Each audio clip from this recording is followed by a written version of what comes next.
CTET পরীক্ষার form fill up শুরু হলো। তাহলে চলুন দেখে নিচ্ছি আপনি কীভাবে সিটেট পরীক্ষার ফর্মটি পূরণ করবেন সঠিকভাবে। স্টেপ বাই স্টেপ কী কী ডকুমেন্টস লাগে, কদিন পর্যন্ত আবেদন চলবে, সম্পূর্ণ পদ্ধতি দেখবো আজকে ভিডিওতে।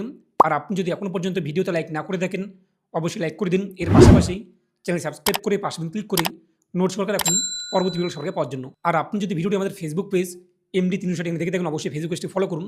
আর অবশ্যই ভিডিওটি প্রত্যেকে শেয়ার করে জানিয়ে দিন। তো এই যে সিটেট ফর্ম ফিল আপ করার জন্য যে লিঙ্কটি, ওয়েবসাইটের লিঙ্ক আমি আপনার ভিডিওর ডিসক্রিপশন বক্স এবং কমেন্টে দিয়ে দিয়েছি। তো সেই লিঙ্ক ক্লিক করে আপনি সরাসরি central teacher eligibility test CTET এই যে পোর্টালে দেখতেই পাচ্ছেন, এই পোর্টালে আসতে পারবেন। তো আপনি উপরে দেখতেই পাচ্ছেন অ্যাপ্লাই ফর সিটেট সেপ্টেম্বর 2026। এছাড়াও নিচে রয়েছে কিন্তু অ্যাপ্লাই ফর সিটেট সেপ্টেম্বর 2026। এখানে আপনি ক্লিক করুন। ওকে, এখানে ক্লিক করে দিন, পরবর্তী পেজটি চলে আসবে। যেহেতু আমরা নতুন, আমাদের প্রথমত রেজিস্ট্রেশন করতে হবে। 3টি স্টেপ রয়েছে এখানে। তো আমরা কি করব, নিউ রেজিস্ট্রেশন, এই যে নিউ রেজিস্ট্রেশন, এখানে আপনি ক্লিক করবেন, পরবর্তী পেজটি চলে আসবে। এখান থেকে আপনি ইনফরমেশন বুলেটিন ডাউনলোড করতে পারবেন। তারপর নিচে দেখতেই পাচ্ছেন যে কাদের জন্য কত টাকা আবেদন ফি। তারপর নিচে চলে আসবেন, নিচে এই যে বক্সে টিকমার্ক করে ক্লিক হাউ টু প্রসেস, এখানে আপনি ক্লিক করুন। এরপর আমাদের সামনে রেজিস্ট্রেশন ফর্মটি চলে আসবে। প্রথমত রয়েছে ক্যান্ডিডেট নেম, এখানে আপনি আপনার নাম, মাধ্যমিকের সার্টিফিকেট অথবা অ্যাডমিট কার্ড দেখে নাম বসিয়ে দেবেন। সামনে মিস্টার মিসেস উল্লেখ করবেন না। তারপর আপনাদের বাবার নাম, তারপর মায়ের নাম, বাবা মা মারা গেলে সামনে লেট উল্লেখ করবেন না, কিংবা মিস্টার এমডি এগুলো উল্লেখ করবেন না। তারপর ডেট অফ বার্থ আপনাদের অ্যাডমিট কার্ড দেখে উল্লেখ করে দেবেন। জেন্ডার কী রয়েছে তা উল্লেখ করে দেবেন। একটি পরিচয়পত্র আপনি এখান থেকে সিলেক্ট করে নেবেন, কোন পরিচয়পত্র আপনি দিতে চান, ভোটার কার্ড নাকি পাসপোর্ট ইত্যাদি। সেই পরিচয়পত্রের নাম্বারটি, এক কথায় ডকুমেন্টস নাম্বারটি বসিয়ে দেবেন। তারপর নিচে আপনাদের নাম, father name, mother name, date of birth, gender এগুলো পুনরায় বসিয়ে দেবেন, অর্থাৎ কনফার্ম করে নেবেন। তারপর যে কন্ট্যাক্ট ডিটেলস, এখানে আপনি আপনার অ্যাড্রেস উল্লেখ করে দেবেন। এই যে প্রথমত রয়েছে পারমিস নং কিংবা নেম, এখানে আপনি আপনার জায়গার নাম অথবা আপনাদের বাড়ির নাম উল্লেখ করে দিন। সাব লোকালিটি, এখানে আপনাদের থানার নাম অথবা আপনাদের যে পোস্ট অফিস অথবা ওয়ার্ড তা উল্লেখ করে দিন। এরপর লোকালিটি, এখানে আপনি গ্রামের নাম অথবা আপনাদের যে পোস্ট অফিস কিংবা পুলিশ স্টেশন তা উল্লেখ করে দিন এগুলো। তারপর কান্ট্রি, এরপর আপনাদের স্টেট, তারপর ডিস্ট্রিক্ট, তারপর পিনকোড কত রয়েছে তা বসিয়ে দিন। তারপর নিচে দেখতেই পাচ্ছেন ইমেল আইডি, এখানে আপনি আপনার ইমেল আইডি উল্লেখ করে দিন। ইমেল আইডি পুনরায় বসিয়ে দিন। তারপর মোবাইল নাম্বার বসিয়ে দিন। মোবাইল নাম্বারটি পুনরায় বসিয়ে দিন, অর্থাৎ কনফার্ম করুন। এই যে ল্যান্ডলাইন নং আমাদের যেহেতু নেই, এটা আমরা ফাঁকা রাখবো। তারপর বলা হয়েছে আপনাদের কি প্রেজেন্ট অ্যাড্রেস এবং পার্মানেন্ট অ্যাড্রেস, স্থায়ী ঠিকানা এবং বর্তমান ঠিকানা একই রয়েছে কিনা। উপরে আপনি যে ঠিকানাটি উল্লেখ করেছেন যদি একই হয়ে থাকে, এই বক্সে টিকমার্ক করবেন, অটোমেটিক এটা ফিল আপ নিয়ে নেবে। আর যদি আলাদা হয়ে থাকে, এটি আপনি আনটিক রেখে নিচে ঘরটি ফিল আপ করে নেবেন। আমাদের যেহেতু একই রয়েছে তাই আমরা এই বক্সে টিকমার্ক করে দিলাম। তারপর নিচে রয়েছে কিন্তু পাসওয়ার্ড। তো আপনি আপনার পছন্দ মতো কমপক্ষে 8টি সংখ্যার মধ্যে একটি পাসওয়ার্ড উল্লেখ করবেন, যেখানে আপনি special character, number, small letter, upper letter এগুলো থাকবে। তারপর সেই পাসওয়ার্ডটি আপনি কনফার্ম করবেন। তারপর সিকিউরিটি কোশ্চেন, এখান থেকে আপনি যেকোনো একটি কোশ্চেন সিলেক্ট করবেন। যদি আপনার পরবর্তীতে পাসওয়ার্ড হারিয়ে যায় কিংবা মনে না থাকে, এই সিকিউরিটি কোশ্চেনের মাধ্যমে কিন্তু আপনি আপনার পাসওয়ার্ডটিকে রিকভারি করতে পারবেন। তো যেটি আপনি সিলেক্ট করবেন, সেই ভিত্তিতে আপনি আপনার পছন্দের মতো একটি উত্তর লিখে দেবেন, আপনাদের যেটা মনে থাকবে। তারপর নিচে দেখতে পাবেন যে ক্যাপচার কোড যা শো হয়েছে তা আপনি এখানে বসিয়ে দিন। তারপর নিচে সাবমিট, এখানে ক্লিক করুন। এরপর কি পপ আপ শো হবে, দেখতেই পাচ্ছেন ক্লোজ, এখানে আপনি ক্লিক করে দেবেন। আবেদনের প্রিভিউ চলে আসবে, আপনি দেখে নেবেন ঠিকঠাক রয়েছে কিনা। পার্সোনাল ডিটেলস যদি ঠিকঠাক থাকে এই বক্সে টিকমার্ক করবেন। তারপর কন্ট্যাক্ট ডিটেলস এবং আপনাদের অ্যাড্রেস মিলিয়ে দেবেন ঠিকঠাক রয়েছে কিনা। ঠিকঠাক থাকলে এই বক্সে আপনি টিকমার্ক করবেন। তারপর নিচে আপনাদের বাকি তথ্য দেখতে পারবেন। ঠিকঠাক থাকলে আই অ্যাগ্রি, এখানে ক্লিক করে সাবমিট, এখানে আপনি ক্লিক করে দিন। তো সাবমিট ক্লিক করার পর এই যে এই যে ক্লিক করুন। তো আপনার মোবাইলে কিন্তু একটি ওটিপি আসবে 6 সংখ্যার, ওটিপি আপনি এখানে বসিয়ে দেবেন। তারপর যে সাবমিট রেজিস্ট্রেশন ফর্ম, এখানে আপনি ক্লিক করবেন। আমাদের কিন্তু রেজিস্ট্রেশন কমপ্লিট। তো এখন আমাদের বাকি স্টেপগুলো কমপ্লিট করতে হবে। নিচে আপনি দেখতেই পাচ্ছেন ফিল আপ অ্যাপ্লিকেশন ফর্ম, এই ফিল আপ অ্যাপ্লিকেশন ফর্মে ক্লিক করবেন। দেখতেই পাচ্ছেন কোন ঘরগুলো আমাদের ফাঁকা রয়েছে, এগুলো ফিল আপ করতে হবে। তারপর যে পার্সোনাল ডিটেলস, এখানে আপনি ক্লিক করবেন। পরবর্তী পেজে পার্সোনাল ডিটেলসে যে সমস্ত ঘর আমাদের ফাঁকা রয়েছে সেগুলো ফিল আপ করতে হবে। ফাঁকা বলতে আমরা এখান থেকে আমাদের যে ইন্ডিয়ান এটা সিলেক্ট করে নেব। তারপর ক্যাটাগরি আপনি ওবিসি, এনসিএল নাকি এসটি নাকি এসসি নাকি জেনারেল। যদি আপনাদের ওবিসি সার্টিফিকেট থাকে, অবশ্যই আপনাদের এইচডি অফিস থেকে ওবিসি সার্টিফিকেটটিকে এনসিএল সার্টিফিকেট করতে হবে, ওবিসি এনসিএল সার্টিফিকেট তৈরি করতে হবে। তারপর আপনি ওবিসি এনসিএলটি সিলেক্ট করবেন, অন্যথায় আপনি জেনারেল এটা সিলেক্ট করবেন। এবং যেটি আপনি চয়েস করবেন ক্যাটাগরি, সেটি আপনারা পুনরায় এখানে নিচে দেখতেই পাচ্ছেন, এখান থেকে কনফার্ম করে দেবেন। যা হয়ে থাকে আপনার ক্যাটাগরি, এখান থেকে আপনি তা চয়েস করবেন। তারপর বলা হচ্ছে আপনি কি পার্সোনাল ডিসেবিলিটি একথা শারীরিক অক্ষম কিনা, হলে আপনি ইয়েস করবেন। এরপর কোন টাইপ, এখান থেকে আপনি টাইপ অফ ডিসেবিলিটি তা উল্লেখ করে দেবেন। এরপর আপনাদের এখান থেকে দেখতেই পাচ্ছেন যা হয়ে থাকে সাব ক্যাটাগরি তা উল্লেখ করে দেবেন। আর না হলে এটা আপনি এখান থেকে নো করে দেবেন।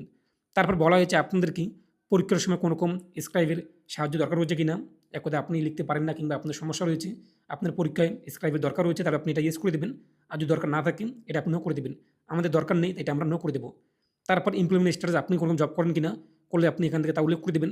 আর যদি আপনি জব না করে দেখেন একজন বেকার, তাই এখান থেকে আপনি যে নট এমপ্লয় এটা উল্লেখ করে দেবেন। তারপর নিচে দেখতেই পাচ্ছেন ক্যাপচার কোড যা শো হয়েছে আপনার সামনে, নিচে দেখতেই পাচ্ছেন ক্যাপিটাল অথবা নাম, এক কথায় স্মল লেটার অথবা নাম্বার যা শো হবে তা আপনি উপরে বক্সে উল্লেখ করে দেবেন। তারপর যে সেভ অ্যান্ড কন্টিনিউ বা সেভ অ্যান্ড নেক্সট এখানে ক্লিক করুন, ইয়েস এখানে ক্লিক করে দিন। পরবর্তী পেজটি চলে আসবে।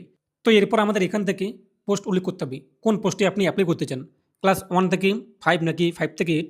যদি ক্লাস 1 থেকে 5 হয়ে থাকে সেটি চয়েস করবেন। এরপর দুটো ল্যাঙ্গুয়েজ আপনি চয়েস করতে হবে আলাদা আলাদা, আপনি আপনার অ্যাকর্ডিং ল্যাঙ্গুয়েজ উল্লেখ করে দেবেন।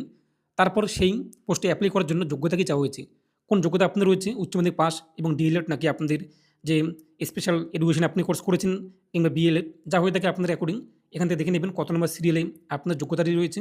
সেই ভিত্তিতে আপনি সিলেক্ট 1 2 3 4 থেকে আপনার যোগ্যতা যা হয়ে থাকে যে কোয়ালিফিকেশন আপনাদের সেটি চয়েস করে নেবেন। আর আপনি যদি ক্লাস 1 থেকে 5 এই পোস্টে অ্যাপ্লাই করে থাকেন তাহলে এখান থেকে এই যে দেখতেই পাচ্ছেন qualification exam diploma in education এটি চয়েস করবেন।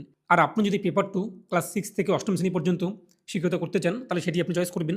তারপর ল্যাঙ্গুয়েজ 1 2 থেকে একই রকমভাবে আপনি দুটো ল্যাঙ্গুয়েজ চয়েস করে নেবেন। তারপর কোয়ালিফিকেশন দেখতেই পাচ্ছেন, এখানে দেখতেই পাচ্ছেন আপনার কোয়ালিফিকেশন পেপার 2 থেকে ক্লাস 6 থেকে 8 পর্যন্ত পড়াশোনা করানোর জন্য শিক্ষকতা করার জন্য আপনার যোগ্যতা কি চাওয়া হয়েছে, গ্র্যাজুয়েশন এবং 2 বছরের বিএড কোর্স কিংবা 4 বছরের কোর্স দেখতেই পাচ্ছেন। আপনাদের অ্যাকর্ডিং যে জায়গা যে সিরিয়ালে আপনাদের যোগ্যতা রয়েছে সেটি আপনি এখান থেকে চয়েস করে নেবেন। তারপরে যে সাবজেক্ট অফার পেপার 2 এখান থেকে আপনি ম্যাথামেটিক্স অথবা সোশ্যাল সায়েন্স যেটি হয়ে থাকে সেটি চয়েস করবেন। এবং যারা পেপার 2 তে অ্যাপ্লাই করবেন তাদের ক্ষেত্রে কিন্তু ডিগ্রি ইন এডুকেশন এটি সিলেক্ট করতে হবে। এবং আপনি যদি দুটো পেপারে অ্যাপ্লাই করতে চান পেপার 1 এবং পেপার 2 দুটোই আপনি চয়েস করবেন বোথ। তারপর এখান থেকে আপনার ল্যাঙ্গুয়েজ উল্লেখ করে দেবেন। তারপর পেপার 1 এর জন্য কোয়ালিফিকেশন কোন সিরিয়ালে রয়েছে তা উল্লেখ করে দিন। পেপার 2 এর ক্ষেত্রে সিরিয়ালে কী রয়েছে আপনাদের কোয়ালিফিকেশন সেই সিরিয়াল নাম্বার উল্লেখ করে দিন। এরপর এখান থেকে আপনার সোশ্যাল সায়েন্স অথবা যা হয়ে থাকে তা উল্লেখ করে দিন এবং সেক্ষেত্রে দুটো বক্সে কিন্তু টিকমার্ক করতে হবে। এবং আপনি যদি একটি পোস্টে অ্যাপ্লাই করতে চান একটি আপনি সিলেক্ট করবেন। তো আপনি এই এখান থেকে কোন পেপারে অ্যাপ্লাই করতে চান তা উল্লেখ করে দিন। তারপর নিচে দেখতে পাচ্ছেন ক্যাপচার কোড যা শো হবে তা বসিয়ে দিন। এরপর সেভ অ্যান্ড নেক্সট এই সেভ অ্যান্ড নেক্সটে আপনি ক্লিক করুন। এরপর ইয়েস এখানে ক্লিক করে দিন। পরবর্তী পেজটি আমাদের সামনে কিন্তু চলে আসবে। তো পরবর্তী পেজে এডুকেশন ডিটেলস, যেহেতু আমি পেপার 1 সিলেক্ট করেছি তাই আমার ক্ষেত্রে কিন্তু ডিপ্লোমা ইন এডুকেশন এখন এখানে আমাদের ডিলারের তথ্য উল্লেখ করতে হবে। এবং আপনি যদি পেপার 2 সিলেক্ট করে দেন কিংবা বোথ উল্লেখ করে দেখেন তাহলে আপনার ক্ষেত্রে কিন্তু দুটি চলে আসবে। যদি আপনি পেপার 2 সিলেক্ট করে দেখেন সেক্ষেত্রে ডিগ্রি ইন এডুকেশন এটা চলে আসবে। এখানে আপনি আপনার বিএডের তথ্য উল্লেখ করে দেবেন। তো আপনি আপনার কোর্সটি কমপ্লিট এক কথা আপনার পাস নাকি অ্যাপিয়ারিং, যদি এখনও পর্যন্ত পাঠরত রয়েছেন কমপ্লিট হয়নি তাহলে অ্যাপিয়ারিং উল্লেখ করে দেবেন। আর যদি পাস হয়ে থাকে পাস উল্লেখ করে দেবেন, কত সালে পাস করেছেন তা উল্লেখ করে দিন। এরপর এখান থেকে আপনার কোর্সের নাম দেখতেই পাচ্ছেন যা শো হবে সেটা আপনি উল্লেখ করে দিন। যে এক কথায় এডুকেশন কিংবা এলিমেন্টারি দেখতেই পাচ্ছেন এটা এখান থেকে উল্লেখ করে দিন। তারপরে এখানে আপনার শিক্ষা প্রতিষ্ঠানের নাম অথবা আপনার ইউনিভার্সিটি অথবা আপনাদের যে কলেজ রয়েছে তার নাম পেয়ে যাবেন। সার্চ করতেই তা চলে আসবে তা উল্লেখ করে দিন। এরপর রেজাল্ট মোড আপনাদের রেজাল্টে সিজিপিএ নাকি পার্সেন্টেজ তা উল্লেখ করে দিন। তারপর আপনাদের টোটাল কতর মধ্যে পরীক্ষা হয়েছে, কত আপনি পেয়েছেন মার্ক আপনি উল্লেখ করে দিন। পার্সেন্টেজ অটোমেটিক চলে আসবে। তারপর আপনার শিক্ষা প্রতিষ্ঠানের পিনকোড নাম্বার বসিয়ে দিন। তারপর নিচে দেখতেই পাচ্ছেন ক্যাপচার কোড যা শো হবে আপনার সামনে তা বসিয়ে দেবেন। এখানে আমাদের কিন্তু ডিএলএডের তথ্য উল্লেখ করতে হবে। যদি আপনি পেপার 2 উল্লেখ করে দেখেন তাহলে আপনাদের এখানে কিন্তু বিএডের তথ্য উল্লেখ করতে হবে কিংবা যে ডিগ্রি কোর্স আপনি করেছেন সেই ডিগ্রি কোর্সের, অথবা আপনি যদি পেপার 1 এবং 2 বোথ একসাথে সিলেক্ট করে দেখেন তাহলে প্রথমে আপনাদের ডিপ্লোমা ইন এডুকেশন এখানে ডিএলএডের তথ্য উল্লেখ করতে হবে। এরপর পেপার 2 ক্ষেত্রে আপনার নিচে কিন্তু ডিগ্রি ইন এডুকেশন সেটা চলে আসবে, তখন আপনি আপনার বিএডের তথ্য উল্লেখ করে দেবেন। তারপর নিচে ক্যাপচার কোড যা শো হবে আপনার সামনে ক্যাপচার কোড উল্লেখ করে দিন। তারপর সেভ অ্যান্ড নেক্সট এখানে ক্লিক করুন, ইয়েস ইজে ক্লিক করে দিন। পরবর্তী পেজে আমাদের কিন্তু ফটো এবং সিগনেচার আপলোড করতে হবে। ফটো এবং সিগনেচার সাইজ দেখতেই পাচ্ছেন জিপিজি অথবা জিপিইজি ফরম্যাটে চুজফুলি ক্লিক করে আপনি আপনার ফটো আপলোড করে দেবেন। তো ফটো আপলোড হয়ে গেলে এরপর হচ্ছে কিন্তু আপলোড অরিজিনাল দেখতেই পাচ্ছেন, এখান থেকে আপনি ক্রপ করতে পারবেন। যদি আপনাদের কোনো দিকে একসাথে সরাতে হয় কিংবা জুম করতে হয় আপনি ক্রপ করতে পারবেন। জুম ইন কিংবা জুম আউট দেখতেই পাচ্ছেন, এখানে আপনি আপনার অ্যাকর্ডিং তা করে নেবেন অ্যাডজাস্ট। তারপর আপলোড অরিজিনাল এখানে ক্লিক করবেন, আপনার ফটো কিন্তু আপলোড হয়ে যাবে। তারপর আপলোডে ক্লিক করবেন, ফটো আমাদের কিন্তু আপলোড কমপ্লিট। এরপর এখনভাবে আপনি আপনার সিগনেচার এখানে আপলোড করে দেবেন। তারপর আপলোড অরিজিনাল এখানে ক্লিক করবেন এবং আপনার সিগনেচার যদি বড় হয়ে যায় আপনি জুম ইন করে দেবেন, জুম আউট করবেন, এভাবে আপনি আপনার সিগনেচার থেকে ভালোভাবে ক্রপ করে নেবেন, এক কথা এখানে অ্যাডজাস্ট করে নেবেন। তারপর আপলোড অরিজিনাল এখানে ক্লিক করবেন, তারপর আপলোড এখানে ক্লিক করবেন, আপনার সিগনেচার আপলোড হয়ে যাবে। তারপর ওকে ক্লিক করে দেবেন। তারপর নিচে দেখতেই পাচ্ছেন ক্যাপচার কোড যা সব আপনাদের সামনে তা বসিয়ে দেবেন। যদি মনে হয় আপনার ক্যাপচার কোড বুঝতে অসুবিধা হয়ে থাকে কিংবা বুঝতে পারছেন না তাহলে দেখতেই পাচ্ছেন পাশে একটি কিন্তু রিফ্রেশ বাটন রয়েছে, এই রিফ্রেশে ক্লিক করলে আপনার ক্যাপচার কোড পরিবর্তন হয়ে যাবে। তারপর সেভ অ্যান্ড নেক্সটে ক্লিক করবেন, এরপর ইয়েস ইজে ক্লিক করে দেবেন, পরবর্তী পেজটি চলে আসবে আবেদনের প্রিভিউ। এখন আপনি দেখে নেবেন আপনার আবেদনের প্রিভিউ যে সব কিছু ঠিকঠাক রয়েছে কিনা। যদি সব কিছু ঠিকঠাক থাকে এই যে বক্স, এই বক্সে টিকমার্ক করবেন। তারপর দেখতেই পাচ্ছেন এগুলো মিলিয়ে নেবেন, তারপর নিচের বক্সে টিকমার্ক করবেন। এটাও মেলানোর পর নিচের বক্সে টিকমার্ক করবেন। তারপর আবারও আপনি এটি এখানে টিকমার্ক করে দেবেন অ্যাড্রেস মিলিয়ে নেওয়ার পর। তারপর আই অ্যাগ্রি এই বক্সে টিকমার্ক করবেন। তারপর ফাইনাল সাবমিট এখানে ক্লিক করি, ইয়েস ইজে ক্লিক করে দিন, পরবর্তী পেজে চলে আসবে। কিন্তু আমরা এখনও পর্যন্ত কিন্তু জিমেল আইডি ভেরিফাই করিনি, তাই আমাদের জিমেল আইডি ভেরিফাই করতে হবে, ইমেল আইডি। এই যে বক্সটি দেখতেই পাচ্ছেন এখানেও আপনি ক্লিক করতে পারেন ভেরিফাই ইমেল আইডি, অথবা এই যে ইউর ইমেল আইডি ভেরিফাই এখানে আপনি ক্লিক করতে পারেন। তো এখানে ক্লিক করতে আমাদের সামনে পরবর্তী পেজটি চলে আসবে। এরপর এখানে দেখতে পাবেন ক্যাপচার কোড যা সব আপনার সামনে, সেই ক্যাপচার কোড উল্লেখ করে দিন। তারপর সাবমিট এবং গেট ওটিপি এখানে ক্লিক করুন। আপনি যে জিমেল আইডি দিয়েছেন সেই জিমেল ওটিপি আসবে, জিমেল ওপেন করুন, এরপর ওটিপি আপনি বসিয়ে দিন। ওটিপি উল্লেখ করার পর আপনি কনফার্ম করে নিন। তো কনফার্ম করতেই কিংবা সাবমিট করতে আমাদের কিন্তু জিমেল আইডি ভেরিফাই কমপ্লিট। তো এখন আমাদের সামনে ড্যাশবোর্ড চলে আসবে। তো নিচে দেখতেই পাচ্ছেন আমাদের এখন কিন্তু অনলাইনে পেমেন্ট করতে হবে। তো আপনার ক্যাটাগরি এবং পেপার ওয়াইজ কিন্তু অ্যামাউন্টটি চলে আসবে। তো দেখতেই পাচ্ছেন এমন এই যে পে এক্সামিনেশন ফি, এখানে আপনি ক্লিক করবেন। পরবর্তী পেজে চলে আসবে অনলাইন পেমেন্ট, এটি চয়েস করবেন প্রসেস ফর পেমেন্ট, এখানে ক্লিক করুন ওকে, ওকেতে ক্লিক করে দিন। এরপর নিচে দেখতেই পাচ্ছেন any debit card, net banking এটি চয়েস করে নিন। তারপর প্রসেস ফর পেমেন্ট এখানে আপনি ক্লিক করুন। পরবর্তী পেজে চলে আসবে পেমেন্টের গেটওয়ে, এখান থেকে আপনি ডেবিট কার্ড অথবা ক্রেডিট কার্ড অথবা নেট ব্যাঙ্কিং অথবা ইউপিআই আইডি অথবা আপনি ভীম ইউপিআই আইডি তার মধ্যে পেমেন্ট করতে পারবেন। ইউপিআই সিলেক্ট করে এই যে শো কিউআর কোড এখানে ক্লিক করতে কিউআর কোডটি চলে আসবে। এরপর আপনি ফোনপে অথবা গুগল পে ইত্যাদির মাধ্যমে স্ক্যান করে পেমেন্ট করে দেবেন। তো যখন আপনার পেমেন্ট হয়ে যাবে আপনার সরাসরি কিন্তু ড্যাশবোর্ডে চলে আসবে। ড্যাশবোর্ডের নিচেই আপনি কিন্তু আপনার অ্যাপ্লিকেশন ফর্মে পেয়ে যাবেন, সেখান থেকে প্রিন্ট করে আপনার কাছে রেখে দেবেন। তো আপনি এইভাবে খুব সহজে বাড়িতে বসে অনলাইনে অ্যাপ্লাই করতে পারবেন। আর সিটেট পরীক্ষা কিন্তু অনুষ্ঠিত হবে 6/9/2026। পেপার 1 এর ক্ষেত্রে ইভিনিং শিফট রয়েছে এবং পেপার 2 এর ক্ষেত্রে মর্নিং শিফট রয়েছে। টাইম দেখতেই পাচ্ছেন, এই টাইমে কিন্তু পরীক্ষা হবে 6/9/2026। এর পাশাপাশি কতদিন পর্যন্ত আবেদন চলবে আপনি দেখতেই পাচ্ছেন। আরও একটি প্রশ্ন আপনাদের মনে ইতিমধ্যে ঘুরপাক খাচ্ছে যে আমরা তো পরীক্ষার সেন্টার চয়েস করলাম না, কিন্তু আমাদের পরীক্ষা কোথায় হবে? এবং আপনি দেখতেই পাচ্ছেন যে অ্যাডমিট কার্ড কবে ডাউনলোড করতে পারবেন। সেই অ্যাডমিট কার্ড ডাউনলোডের একটা ডেট দেওয়া হয়েছে।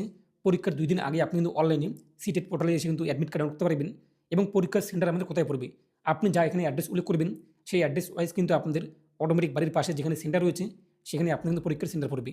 আর এ নিয়ে আপনার মতামত কমেন্টে পেশ করুন।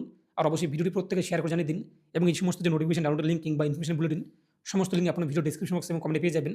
তো প্রতি ভালো থাকুন এবং সুস্থ থাকুন।